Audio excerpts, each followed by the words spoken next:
കോടതിയോട് എനിക്ക് ഒരു കാര്യം കൂടി ഉണർത്തിക്കാനുണ്ട്. എന്താണ്, പറഞ്ഞോളൂ. എന്നെ അറസ്റ്റ് ചെയ്ത് കസ്റ്റഡിയിലെടുത്ത ഈ പോലീസ് ഉദ്യോഗസ്ഥൻ എന്റെ ഭർത്താവിന്റെ കുടുംബവുമായിട്ട് ബന്ധമുള്ള ആളാ.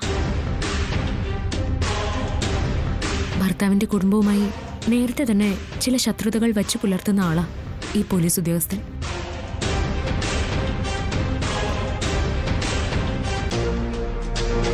ഇല്ല യുവർ ഓണർ, ഒരു ശത്രുതയും എനിക്ക് ഈ കുടുംബത്തോടില്ല. ഉണ്ട് സർ. ഈ ഉദ്യോഗസ്ഥന്റെ പിതാവ് വർമാസ് ഗ്രൂപ്പിൽ ഉദ്യോഗസ്ഥനായിരുന്നു. ഇവര് ബന്ധുക്കളുമാണ്. അതിനിടയിൽ തന്നെ കമ്പനിയുടെ സൽപ്പേരിന് കോട്ടം വരുത്തുന്ന തരത്തിലുള്ള നടപടിയുണ്ടായി അദ്ദേഹത്തിന്റെ ഭാഗത്തുനിന്ന്. അങ്ങനെ അദ്ദേഹത്തെ പിരിച്ചുവിടേണ്ടി വന്നു. അന്നത്തെ പിരിച്ചുവിടൽ നോട്ടീസൊക്കെ കൃത്യം രേഖകളായിട്ട് ഇപ്പോഴും ഉണ്ട് സർ. ഏത് സമയവും എനിക്കിത് ഹാജരാക്കാൻ സാധിക്കും.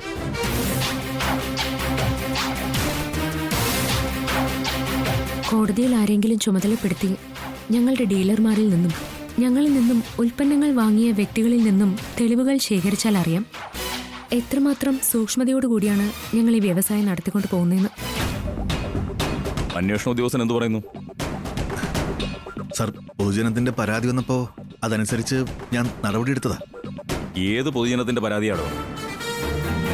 മായം ചേർത്ത കറി പൗഡർ വിറ്റ കടക്കാരനെതിരെ താൻ അന്വേഷണം നടത്തിയോ? ഇതിന്റെ പുറകിലെ കാര്യങ്ങൾ അന്വേഷിച്ചോ? ഞങ്ങളുടെ കമ്പനിക്കെതിരെ ശക്തമായിട്ട് നീങ്ങുന്ന ഒരാളുണ്ട്, ജഗന്നാഥൻ. ഇപ്പോഴത്തെ ഈ സംഭവങ്ങൾക്ക് പിന്നിൽ അദ്ദേഹം ഉണ്ടോ എന്ന് സംശയിക്കുന്നു സർ. വാദിയും പ്രതിയും പരസ്പരം മാറിയല്ലോ പോലീസേ.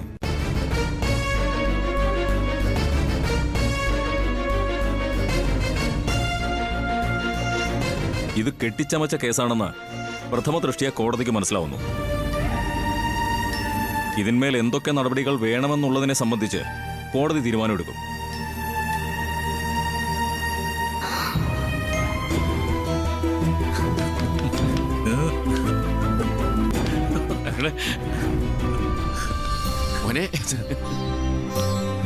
ഈ റിമാൻഡ് അപേക്ഷ തള്ളിക്കളഞ്ഞിരിക്കുന്നു.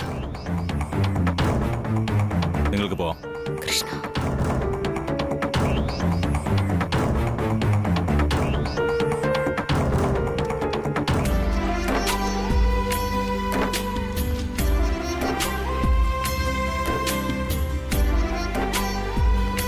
കൺഗ്രാറ്റുലേഷൻസ്. വേണ്ടേട്ടാ, ഇവന്റെ കണക്ക് നമുക്ക് പിന്നെ തീർക്കാം. നിന്നെ വിടില്ല.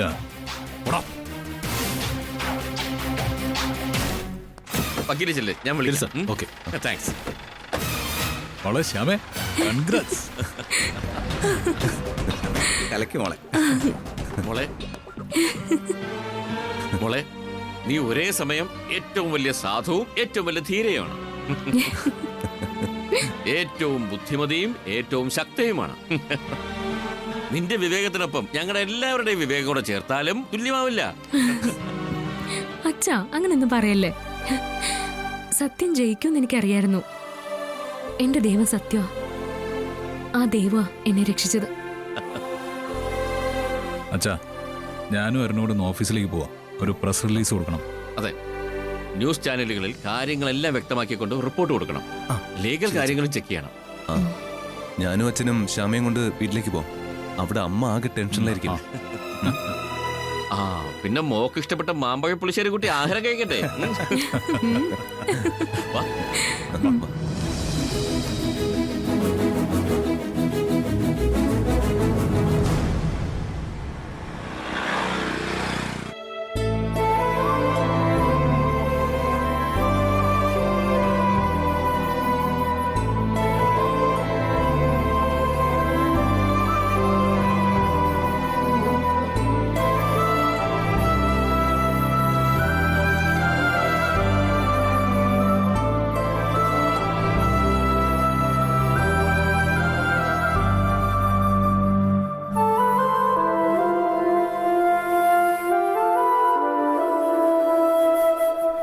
മോളെ, ഇരിക്കേ.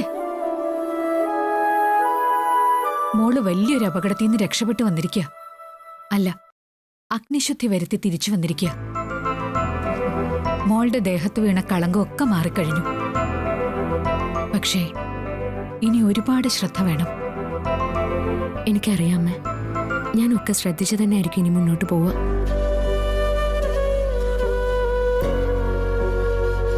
ഞാൻ നേരത്തെ ഐശ്വര്യയോടൊക്കെ പറഞ്ഞു. ജ്യോത്സ്യം പറഞ്ഞ കാര്യം, ഈ വീട്ടിൽ വീണിരിക്കുന്ന സ്ത്രീയുടെ കണ്ണുനീരിന്റെ ശാപം.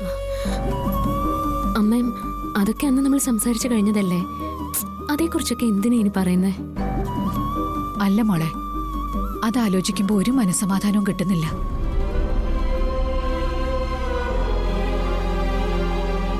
പറഞ്ഞില്ലേ, ജഗന്നാഥന്റെ മകള്.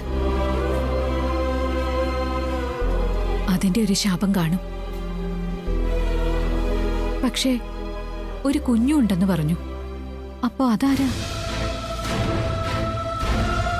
ഇനി മുൻ തലമുറയിൽ ആരെങ്കിലും ചെയ്തതിന്റെ ശാപമാണോ? മുൻ തലമുറയിൽപ്പെട്ടവരല്ലമ്മേ. അമ്മ കാരണം ജീവിതം നഷ്ടപ്പെട്ട അശ്വതീച്ചയുടെ കണ്ണീരാ ജോത്സ്യ സൂചിപ്പിച്ചത്. കുഞ്ഞ് അശ്വതീച്ചയുടെ മകൾ ശ്രീകുട്ടി.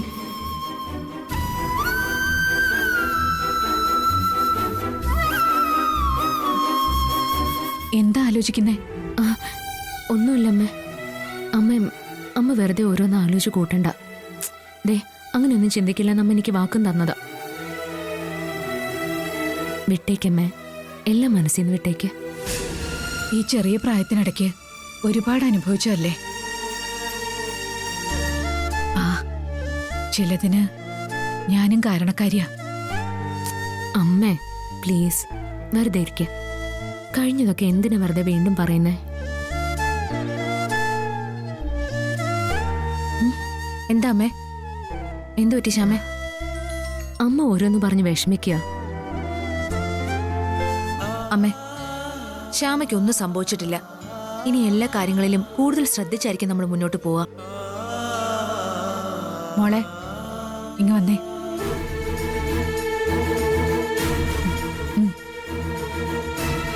എല്ലാ കാര്യത്തിനും നിങ്ങൾ ഒറ്റക്കെട്ടായിട്ട് മുന്നോട്ട് പോണം. അങ്ങനെയാണെങ്കിൽ ഒരു അബദ്ധം വരില്ല. കൂടുതൽ ധൈര്യം കിട്ടും മുന്നോട്ട് പോവാൻ.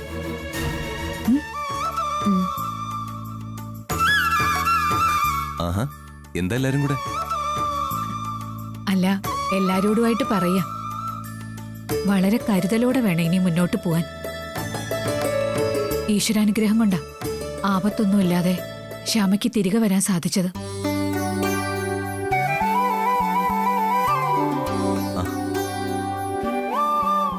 അമ്മേ, ആ, ആ ജയേഷൻട്ട് ഞാൻ ശരിക്കൊന്ന് കൊടുക്കാൻ തുടങ്ങിയതാ. വേണ്ടേട്ടാ, ജയേഷിനെ നാളെ ഞാനൊന്ന് കാണുന്നുണ്ട്. കുറച്ച് കൊച്ചു വർത്തമാനങ്ങൾ പറയാനുണ്ട്. അയ്യോ മോനെ, ഒന്നും വേണ്ട. അമ്മ പേടിക്കാതെ. എന്തായാലും അവനൊരു സമ്മാനം കൊടുക്കുന്നുണ്ടമ്മേ. സസ്പെൻഷൻ. എന്തായാലും മോളുടെ കൃഷ്ണ ഭഗവാൻ ഓരോ ആപത്തിൽ നിന്നും മോളെ രക്ഷിച്ചോണ്ടിരിക്കുക.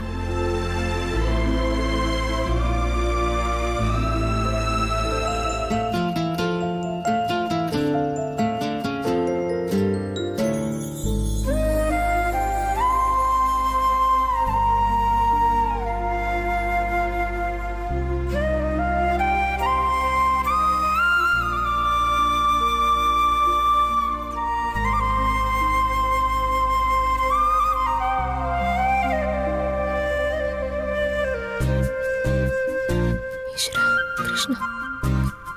ശ്യാമേ, ഇന്ന് രാത്രി മുഴുവൻ ഭഗവാന്റെ മുമ്പിൽ ഇങ്ങനെ തൊഴുതു നിൽക്കാനാ സാർ എനിക്ക് തോന്നുന്നത്.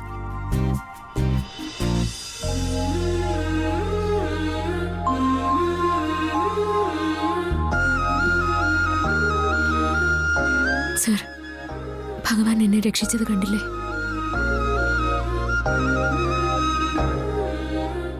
ഭഗവാൻ എന്നോടുള്ള കരുതൽ കണ്ടില്ലേ? സത്യത്തിൽ ഈ രാത്രി മുഴുവൻ ജയിലിൽ കഴിയേണ്ടവളല്ലേ ഞാൻ. ഒരു ജാമ്യം പോലും കിട്ടാതെ എത്ര ദിവസം ജയിലിൽ കിടക്കേണ്ടി വരുമായിരുന്നു. പക്ഷേ കൃഷ്ണൻ എന്നെ രക്ഷിച്ചു. കൃഷ്ണൻ തന്നെ രക്ഷിച്ചത് തന്റെ നന്മ കാരണമാ. നമ്മുടെ പ്രൊഡക്റ്റിൽ ഭഗവാന്റെ ഒരു മുദ്ര വേണമെന്ന് എനിക്ക് തോന്നിയിരുന്നു. എന്നാ എൻ്റെ ഒരു ഇഷ്ടം എല്ലാവരുടെയും ഇഷ്ടമാക്കാനും എനിക്ക് ആഗ്രഹമില്ലായിരുന്നു. അതുകൊണ്ടാ കവറിന്റെ താഴെ ഒരു വശത്ത് കൃഷ്ണരൂപത്തിന്റെ മുദ്ര ചേർത്താന്ന് വെച്ചത്. പിന്നെ GM-നൊക്കെ ആ നിർദ്ദേശം ഇഷ്ടപ്പെട്ടായിരുന്നു. എനിക്കിപ്പം മനസ്സിലായി എന്റെ ഭഗവാൻ എന്നെ കൊണ്ട് തോന്നിപ്പിച്ചത് അതൊക്കെയെന്ന്. ഇനി ഭഗവാൻ എന്റെ മനസ്സിൽ തോന്നിച്ച ഒരു കാര്യം ഞാൻ പറയട്ടെ. എന്താ സർ? തന്നെ ഓഫീസ് കാര്യങ്ങളിൽ ഇനി അധികം തളച്ചിടാൻ പാടില്ല. ഭഗവാൻ അങ്ങനെ തോന്നിച്ചു. സർ മനസ്സിലായില്ല. താൻ മുഴുവൻ സമയവും സംഗീതത്തിന് വേണ്ടി ചെലവാക്കണമെന്ന്. അയ്യോ, അപ്പം ഓഫീസ് കാര്യങ്ങളൊക്കെയാ? ഓഫീസ് കാര്യങ്ങൾ ആർക്ക് വേണമെങ്കിലും ചെയ്യാലോ. അതിനെ കുറച്ച് കാണുമെന്നല്ല. പക്ഷേ അതൊക്കെ അക്കാഡമിക് അറിവ് മാത്രമാണ്. പരിശ്രമിച്ചാൽ 100-ൽ 100 പേർക്കും ഇതുപോലുള്ള ജോലികൾ കിട്ടും. പക്ഷെ ശ്രമം മാത്രം ഉണ്ടായെന്ന് പറഞ്ഞിട്ട് 100-ൽ ഒരാൾക്ക് പോലും കലാകാരോ ഗായകരോ ചിത്രകാരോ ആകാൻ പറ്റണമെന്നില്ല. പാടാനുള്ള തന്റെ കഴിവ് ദൈവികമായിട്ട് കിട്ടിയതാ, ജന്മസിദ്ധമായിട്ടുള്ളതാ. അങ്ങനെയുള്ള ഒരു കഴിവിനെ 2ാം സ്ഥാനത്തേക്ക് മാറ്റി നിർത്താൻ പാടില്ല. തനിക്ക് വേണ്ടിയല്ല, നമുക്ക് വേണ്ടി ഒരു മ്യൂസിക് കമ്പനി തുടങ്ങാൻ പോവാ ഞാൻ. സർ? അതെടോ, മ്യൂസിക് കമ്പനി എന്ന് വെച്ചാ താൻ പാടുന്ന പാട്ടുകൾ തുടർച്ചയായി മാർക്കറ്റിൽ ഇറക്കണം. ചിലപ്പോ നിലവിലുള്ള ഏതെങ്കിലും പ്രമുഖ ബ്രാൻഡുമായിട്ട് ടൈപ്പ് ഉണ്ടാക്കേണ്ടി വരും. അതൊക്കെ മുന്നോട്ട് പോകുന്ന വഴിക്ക് നമുക്ക് തീരുമാനിക്കാം. സർ, അപ്പൊ ഓഫീസ് കാര്യങ്ങള്? അതൊക്കെ അച്ഛനോട് സംസാരിക്കാം. പാട്ടിന്റെ കാര്യം പറയാൻ പറ്റില്ലല്ലോ. മറ്റെന്തെങ്കിലും ഒഴിവ് കഴിവ് പറയാം. അല്ല സർ, അപ്പോ അരുന്ധതി മാഡമായിട്ടുണ്ടാക്കിയ കരാറോ? അരുന്ധതി മാഡം വരട്ടെ ഇങ്ങോട്ട്. കരാറിന്റെ കാര്യം പറഞ്ഞ് വരട്ടെ. കരാറൊക്കെ കണക്ക് തീർത്ത് കൊടുക്കുന്നുണ്ട് ഞാൻ. എന്തായാലും ശശികുമാർ സാറിനെ കാര്യങ്ങൾ അറിയിക്കണം. സാർ അപ്പോ കാര്യങ്ങൾ സീരിയസ് ആയിട്ട് മുന്നോട്ട് കൊണ്ടുപോവാണല്ലേ? ഞാൻ 100% സീരിയസ് ആണോ? എന്താ, തനിക്ക് തോന്നില്ലേ ഞാൻ സീരിയസ് ആണെന്ന്? എനിക്ക് മനസ്സിലാവുന്നുണ്ട് സർ. സർ, ഇങ്ങനൊരു കമ്പനി തുടങ്ങുമ്പോൾ എനിക്കൊരു അപേക്ഷയുണ്ട്. എന്താടോ? സംഗീത ലോകത്തുനിന്ന് ഔട്ടായി പോയ ചിലരുണ്ട്. നല്ല പ്രതിഭ ഉള്ളവരാ. പക്ഷേ അവർക്ക് തിരിച്ചു വരാൻ ഒരു സാഹചര്യം കിട്ടുന്നില്ല. അവരെ നമുക്ക് സഹായിച്ചാലോ?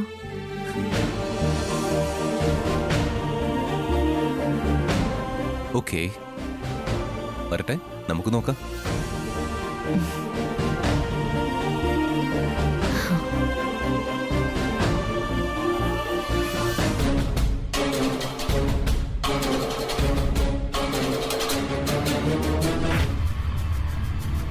നമ്മളെ എല്ലാവരെയും അവൾ തോൽപ്പിച്ച്, ഒറ്റയടിക്ക് ക്ലീൻ ആയിട്ട് അങ്ങ് തോൽപ്പിച്ച്. ഇതിലും വലിയൊരു തോൽവി SIക്ക് ഇനി ജീവിതത്തിൽ ഉണ്ടാവാനുണ്ടോ?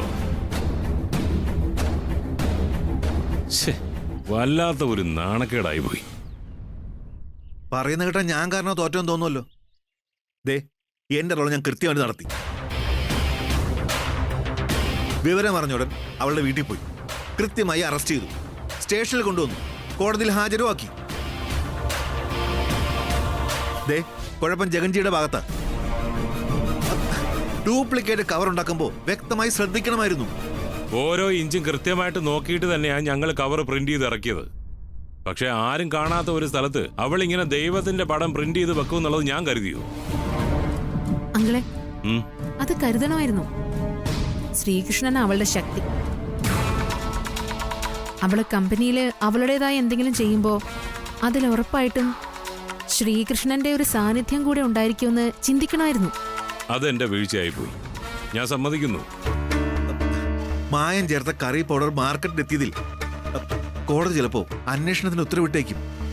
അങ്ങനെ സംഭവിച്ചാലേ നമ്മളൊക്കെ പെടും. എന്നെ വിശ്വസിച്ച് കൂടെ നിന്ന കടക്കാരുടെ ലൈസൻസ് ഒക്കെ പോയി. അവരുടെ സംഘടന അവരെ പുറത്താക്കി. എന്തായാലും നമുക്ക് കിട്ടിയ ഏറ്റവും വലിയ തിരിച്ചടിയായി പോയി ഇത്. സത്യത്തിൽ ജയേഷ് സാറ് വന്ന് ശ്യാമയെ അറസ്റ്റ് ചെയ്ത് കൊണ്ടുപോയപ്പോ സന്തോഷം കാരണം എനിക്ക് ഹാർട്ട് അറ്റാക്ക് വരുമെന്ന് തോന്നി. അവൾ ഇനി ജയിലിടിഞ്ഞാലും പുറത്തു വരില്ലെന്ന് തന്നെ ഉറപ്പിച്ചതാ. പക്ഷേ അവളുടെ ദൈവം അവളെ രക്ഷിച്ചു.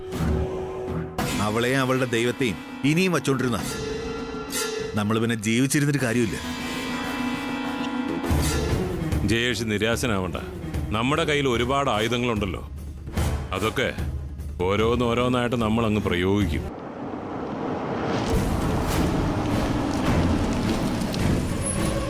നമ്മളെ സഹായിച്ച ഷോപ്പിന്റെ ഓണേഴ്സാ.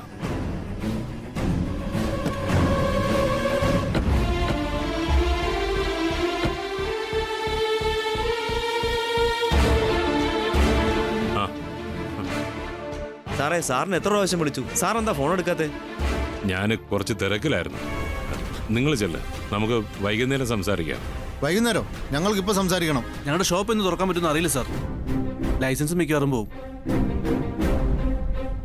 നാട്ടിലും വീട്ടിലൊക്കെ ചീത്തപ്പേരായി. എല്ലാം കുഴപ്പത്തിൽ കൊണ്ടെത്തിച്ചിട്ട് ഞങ്ങളെ കൈവിട്ടല്ലേ? ജഗൻ സാറാ ഇതെല്ലാം ചെയ്ത് നേരിട്ട് പറയണം. എന്താ കിടന്ന് ഒച്ചയെടുക്കുന്നേ?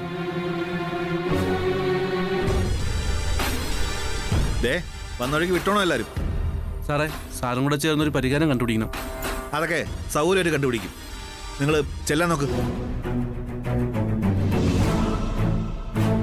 പറഞ്ഞത് മനസ്സിലായില്ലടാ നിനക്കൊന്നും. സ്ഥലം വിട്ടില്ലെങ്കിലേ ഈ കേസൊക്കെ എടുത്ത് നിന്റെയൊക്കെ തലയെ കെട്ടി വെക്കും. ചവിട്ടിക്കുട്ടി അകത്തോളും.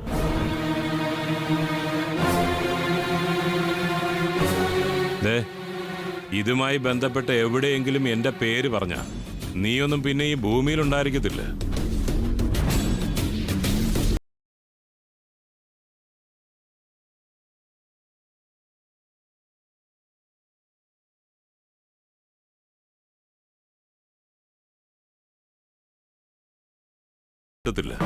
അതുകൊണ്ട് നിന്ന് സമയം കളയാതെ സ്ഥലം വിട്. സ്ഥലം വിടടാ. ഓടാ.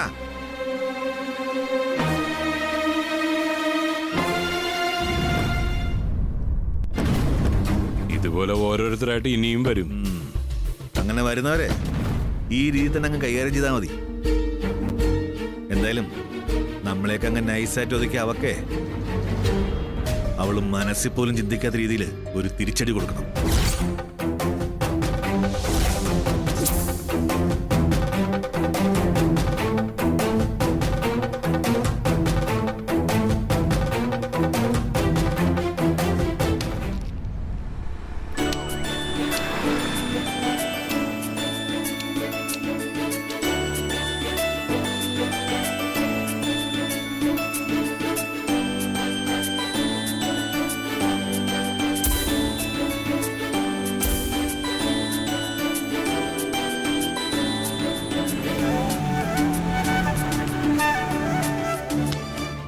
എത്രയേട്ടാ? 100. ശരി. ശരി എന്നാ. വാ.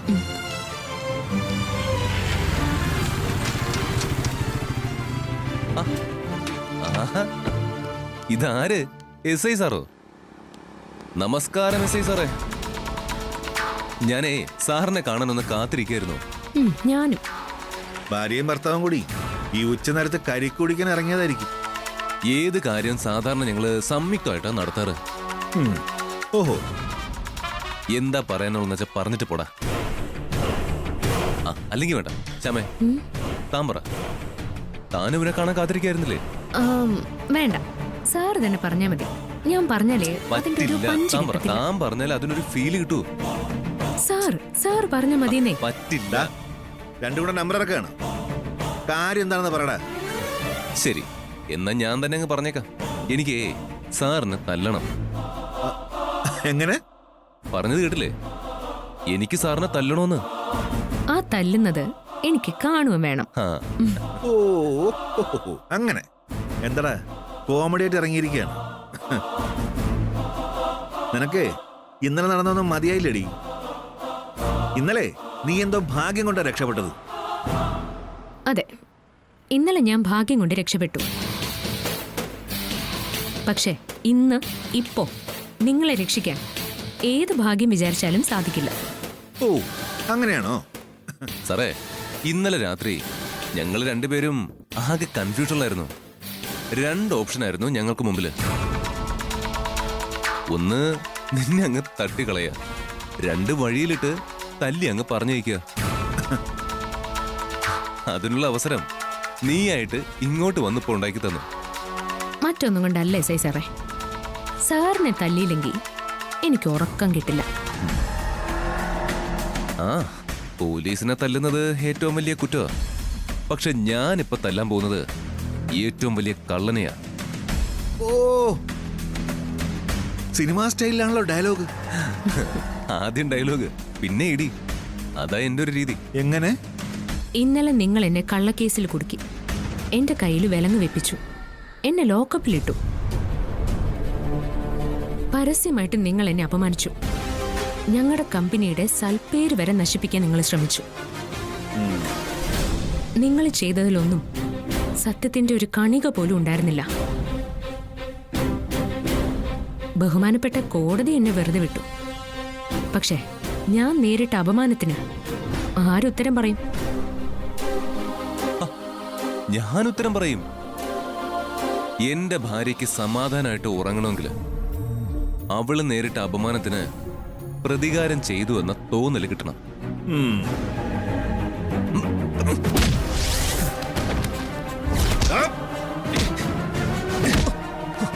സർ,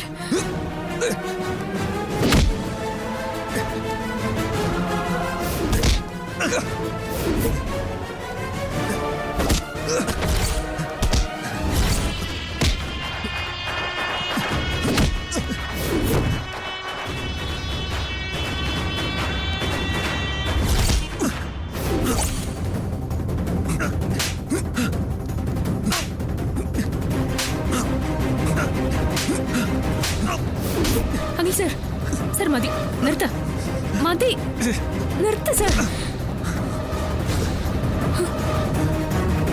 ഇതുകൊണ്ടൊന്നും നീ നന്നാവില്ലെന്ന് എനിക്കറിയാം. നിന്റെ പുറകെ ഇനി ഞാനുണ്ടാവും. പോലീസ് എന്താണെന്നേ നിനക്ക് കാണിച്ചില്ലടാ. അത് നല്ല പോലീസ്, നീ അതിൽ പെടില്ല. ഓടാ. നോക്കിക്കോ.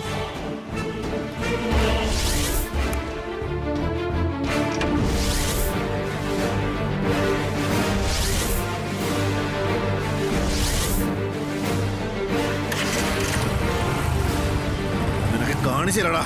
ഓടാ.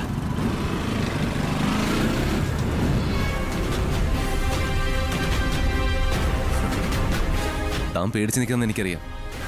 താൻ പേടിക്കൊന്നും വേണ്ട. അവനിത് കേസാക്കൊന്നുമില്ല. ഇപ്പൊ തന്നെ കുടുങ്ങിയിരിക്കവൻ. എന്നെ സംബന്ധിച്ച് ഏറ്റവും സമാധാനം കിട്ടിയ ദിവസമെന്ന്. നിന്നെ വേദനിപ്പിക്കുന്നത് ആരായാലും ഞാൻ വെറുതെ വിടില്ല. വാ, കേറ്.